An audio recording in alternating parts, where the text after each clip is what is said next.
বিদায়ী সপ্তাহে শেয়ার বাজারের খবর। গেল সপ্তাহে সূচক কমেছে দেশের 2 শেয়ার বাজারেই। ডিএসইর প্রধান সূচক কমেছে 91 পয়েন্টের বেশি। এ সময় লেনদেন হয়েছে 1610 কোটি টাকা, আর বাজার মূলধন কমেছে 2.25%। অন্যদিকে চট্টগ্রাম শেয়ার বাজারে সার্বিক সূচক কমেছে 277 পয়েন্ট। বিদায়ী সপ্তাহে 5 কার্যদিবসের মধ্যে সব দিনই সূচক কমেছে ঢাকা স্টক এক্সচেঞ্জে। আগের সপ্তাহের তুলনায় গত সপ্তাহে ডিএসইএক্স সূচক 91 পয়েন্টের বেশি কমেছে। এ সময় সূচকের অবস্থান 5105 পয়েন্টে। ডিএসইতে লেনদেন হয় 1610 কোটি টাকা।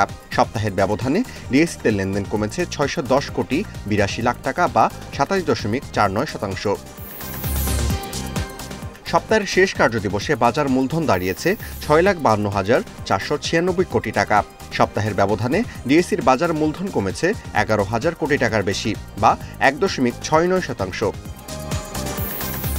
বিদায়ী সপ্তাহে হাত বদলে অংশ নেওয়া 392টি কোম্পানি ও মিউচুয়াল ফান্ডের মধ্যে দর বেড়েছে 76টির, কমেছে 293টির এবং অপরিবর্তিত রয়েছে 23টি প্রতিষ্ঠানের শেয়ার দর।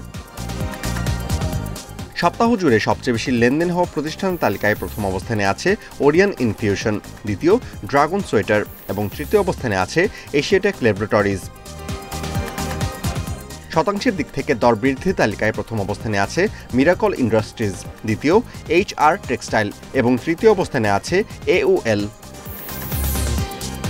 অন্যদিকে বিদায়ী সপ্তাহে চট্টগ্রাম স্টক এক্সচেঞ্জে সার্বিক সূচক কমেছে 277 পয়েন্ট, অবস্থান করছে 14,304 পয়েন্টে।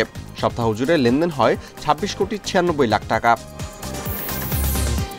Amirul Islam, independent news.